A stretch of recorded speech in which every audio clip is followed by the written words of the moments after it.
Fala pessoal, todos bem? Sejam todos muito bem-vindos, eu sou o William Godoy. Esse vídeo tem patrocínio da 1xBet, empresa bookmaker que garante vocês grandes ganhos e pagamentos rápidos. Nosso cupom promocional exclusivo para vocês está aqui, ó, Godoy 1x, que te dá 200% de bônus sobre o seu valor depositado. O link está na descrição do vídeo, também está no nosso comentário fixado, acessa ali o nosso link, você clica ali, baixa no celular de vocês, na hora que for realizar seu depósito, preencha na parte ali do cupom Godoy 1x, pega 200% de bônus, a partir dali faz seu palpite vencedor. Você pode aproveitar, hoje tem, né, Atlético Mineiro River pela Copa Libertadores, tem também jogos de Champions League, PSG e PSV, Real Madrid, Borussia, Juventus e Stuttgart, Aston Villa e Bolonha. Aproveita tudo aí na 1xBet e o nosso cupom tá aqui, ó, Godoy 1x. Fechado, beleza? Bom, galera, vamos lá. Já acaba sendo ali, né, meio que virando ali a chave para a Copa do Brasil. As informações passam pela Copa do Brasil. O Flamengo tem uma preocupação por um possível desfalque para essa decisão da Copa do Brasil. Também tem uma novidade que pode vir a surgir na competição, nos dois jogos entre Flamengo e Atlético Mineiro, com falas importantes até dos dirigentes, e a CBF tem um posicionamento ali, uma pressão nos bastidores interna. Copa do Brasil, inclusive, que a gente vai saber onde será o mando de campo, tão importante, né, numa decisão. Jogo de ida, já temos datas, né? Dia 3 é o jogo de ida, dia 10, na semana seguinte, né, de novembro, é o jogo da volta. Dia 10 de novembro, então, saberemos quem é o campeão da Copa do Brasil e o mando, né, desses campos. Tão importante essa data, é na quinta-feira. A gente vai ter ali o sorteio da CBF e ali a gente vai saber quem vai decidir em casa confrontos de Copa do Brasil. A gente sabe que historicamente, né, estatisticamente, só vocês darem uma vasculhada, o índice é altíssimo. Quem decide em casa tem uma probabilidade maior de vencer a Copa do Brasil, segundo, né, as estatísticas históricas do confronto. O que, antes da gente ter uma novidade, né, que pode vir a surgir, antes de falar dela, vamos falar o seguinte. De um desses problemas do Flamengo, que acaba sendo ali a lesão, né? O Flamengo vai ter alguns desfalques, já estão certos. Depois a gente fala sobre essa condição mais próxima dos confrontos, né? De cartão, tal, expulsão, né? O break, óbvio, né? E o Eric Pulgar tem ali do De La Cruz. O De La Cruz, ele voltou mancando, né? Quando ele retorna para o Rio de Janeiro, ele retorna mancando e ele acaba sendo ali uma preocupação do Flamengo. Então eu vou compartilhar aqui com vocês só uma consideração que é muito importante, que a gente já tenha falado dele do De La Cruz. O De La Cruz do primeiro semestre no Flamengo e o De La Cruz do segundo semestre do Flamengo é bem nítido a queda de rendimento, de desempenho, de qualidade do jogo. É bem nítido, né? E além da qualidade, a gente vê que fisicamente já é um outro atleta, né? A sua frequência, vamos dizer assim, já é uma frequência menor, já perde muito mais jogos. Tem um jogador que assim já não tá mais com tanto protagonismo como estava, a sua movimentação, aquilo tudo que a gente tinha visto do De La Cruz, né? Ele saiu com a mão na posterior, lesão muscular é sempre um pouco mais complicado. Só que, se a gente olhar, cara, o De La Cruz só agora, a gente está indo muito raso, porque tem uma causa. E uma causa muito óbvia, extremamente óbvia. O De La Cruz, para vocês terem uma ideia, ele atingiu agora, numa partida contra o Corinthians, por essa semifinal, ele alcançou ali 38 jogos na temporada, contando clube, contando só Flamengo, sem contar seleção uruguaia. Esporadicamente ele é convocado e tem lá os seus jogos, os seus minutos, enfim. Então, 38. Só para vocês terem uma ideia, 38 é o mesmo número que ele alcançou na temporada passada toda do River Plate. Sem contar seleção uruguaia também, ano passado, tal. Mesmo número. Então atingiu o mesmo número. E o mais importante, e aí na minha opinião, passa por uma má administração da carga de minutos de jogo.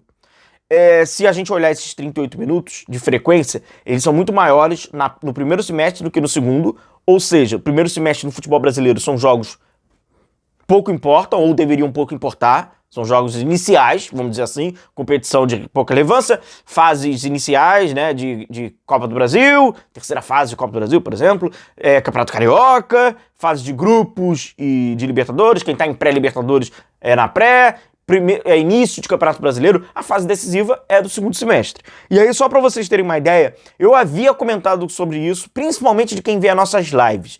Isso aí foi um papo que a gente teve lá. Eu falei, gente, só para vocês, pode acontecer do final da temporada do De La Cruz a uma queda. porque aí eu citei. Só que agora eu não apenas vou citar, mas vamos trazer aqui tudo certinho. Para vocês terem uma ideia, no dia 22 de dezembro de 2023, a gente tá falando, escancarando isso, porque eu acho que quem deveria de saber, eu acho que ignora e vai no famoso oba-oba. Sabe qual é do oba-oba? Então, no dia 22 de dezembro de 2023, o De La Cruz entrou em campo no jogo contra o Rosário Central, fora de casa. O River Plate ganhou por 2-0, o Uruguai estava em campo. No dia 22 de dezembro.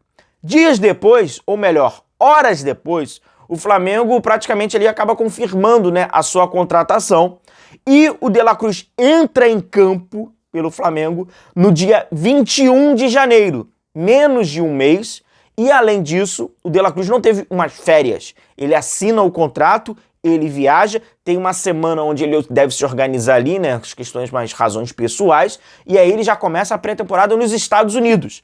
Tanto que no dia 21 de janeiro é nos Estados Unidos. Ele faz, né, a estreia dele contra o Filadélfia, não é isso? Nos Estados Unidos. Então, ele não teve férias, não teve, vou parar aqui. Ele não tem isso, beleza? Então foi no dia 21 de janeiro. Para vocês terem uma ideia sobre essa questão de administração de minutos, isso não passa somente pelo De La Cruz. A gente está falando do De La Cruz porque é um personagem importante e está passando por esse problema do Flamengo não ter, por exemplo, numa decisão de Copa do Brasil. Ele joga um monte de jogo. E entre esses um monte de jogos que ele acaba jogando, ele enfrenta o Amazonas 2 vezes, pelo jogo da terceira fase da Copa do Brasil. 2 vezes o Flamengo usa, né, a grande maioria dos seus jogadores titulares até então. E joga 2 vezes contra o Poçante Nova Iguaçu na decisão do Carioca. Porra! Então, só aí você já, né, você fala de, vamos lá, 360 minutos em campo, em 4 jogos, que assim, cara, é decisão de campeonato estadual contra Nova Iguaçu e terceira fase de Copa do Brasil contra Amazonas. Não dá pra reclamar. Então, se ele não pôde jogar aquele jogo importante da Libertadores ou aquele jogo importante do Campeonato Brasileiro, ele jogou as prioridades do Flamengo. É isso que a gente tem que encarar. Ele jogou as prioridades do Flamengo. O Flamengo chegou na final em suas prioridades: Campeonato Carioca e Copa do Brasil. Essas eram as prioridades do Flamengo. E por que eram as prioridades do Flamengo? Porque a gente vê a sua estratégia de escalação, as prioridades mesmo, né? De força máxima. Jogou 2 jogos da final do Carioca, jogou. E Godoy, é por isso que ele se lesionou contra o Corinthians? Não é por isso. Mas quando você pega uma carga de minutos, a carga de minutos ela passa por um histórico. Então, é óbvio que esses jogos eles vão contar numa situação como essa, né? Então tá aí, uma opção do Flamengo. É importante. Na decisão da Copa do Brasil podemos ter uma novidade no futebol brasileiro, que é o impedimento semiautomático. Isso nunca foi feito por aqui. Dá até medo, né? Porque os árbitros se enrolam com tudo. Mas, teoricamente, essa ideia do escanteio, né, do impedimento semiautomático, é até para os árbitros não se embananarem. É menos uma coisa para eles se embananarem. O que acontece nas ligas europeias, né, isso já existe, já tem esse investimento da UEFA. Na Copa do Mundo, né, foi feito já, né, foi a primeira Copa do Mundo com esse impedimento semiautomático, e isso vai trazer para o Brasil. Primeira coisa, você precisa de recursos não apenas financeiros, mas você precisa de recursos, então assim, os 2 estádios, a Arena, MRV do Atlético e o Maracanã, eles dão essa questão de, assim, a infraestrutura. Por quê? Existe uma instalação muito maior de câmeras, então por isso que tem um investimento maior, e é por isso que a CBF não coloca. A CBF tá pouco dinheiro, né, CBF? Ganha pouco dinheiro, porque ela poderia colocar nos seus principais campeonatos. Poderia, óbvio que poderia. Não coloca uma opção, mas é uma opção questão financeira. Então, como é que é feito esse impedimento semiautomático e essa novidade? Você acaba escaneando a jogada de uma forma rápida, né? Não fica lá demorando aquele tempo. E a própria máquina, no momento de escanear, ela já te dá um resultado semi-automático. E aí, se precisar de alguma consideração, o árbitro vai lá, olha a imagem já escaneada, não precisa daqueles frames, porque acaba sendo um frame meio esquisitão, porque tem as questões das câmeras, tem a questão da bola, então existe essa tecnologia. Tanto a direção do Atlético como a direção do Flamengo apoiam, e claro, Todos os clubes têm que apoiar a maior transparência possível. O Bruno Spindel falou, né, que o Flamengo é amplamente a favor do uso da tecnologia do VAR semiautomático nas finais da Copa do Brasil, inclusive em outras visitas feitas à CBF e Comissão de Arbitragem em ocasiões passadas. Já havia sugerido a utilização da tecnologia no Brasileiro e na Copa do Brasil. E o presidente do Atlético Mineiro, o Sérgio, e aí o Atlético tem aquela complexidade, né, de sempre ser... É inacreditável. Contra o Atlético, ele é complicado, né, irmão? A gente sabe que eu tenho alguns clubes no Brasil aqui. É engraçado, eu acho que é a cor, né? Não é possível, né? Eles têm uns complexos. E o Atlético tem. E o presidente do Atlético falou: estamos encaminhando a CBF, né, um ofício para que ela utilize nessas duas partidas a tecnologia de impedimento semiautomático. Ela foi utilizada na Copa do Mundo, perfeito, e é utilizada nas principais ligas europeias. Tanto a Arena MRV como o Maracanã tem condições de receber esse equipamento, perfeito, é isso. Pedir mais transparência e o melhor, né, cara? Os árbitros estão roubando muito protagonismo, né? Tem sido muito comum, né? A gente cada vez fala mais de árbitro e outra coisa. Fica tomando o nosso tempo. A gente tem a nossa resenha, a nossa live, tem que passar por árbitro, tem que passar por um lance. Quanto mais transparência, melhor. Agora, expõe a incompetência, né? Também. O problema também é esse, né? Acaba expondo, mas existe uma enorme, tá? Uma enorme possibilidade de termos aí um impedimento semiautomático nessa decisão, nas decisões, né? Entre Flamengo e Atlético, Atlético e Flamengo, que saberemos quem vai mandar o jogo na quinta-feira. Jogos estão dia 3 e dia 10. E do De La Cruz vale como um exemplo, né? Futuro, porque agora já passou. Já não tem mais o que fazer, mas fica claro qual é a organização do Flamengo para essa temporada de 2024, né, amigos? Isso aí já tá claro. Grande abraço a todos vocês, não esqueça de deixar o seu like, deixa a sua curtida, a gente vai se vendo por aqui, um grande abraço, tamo junto e valeu!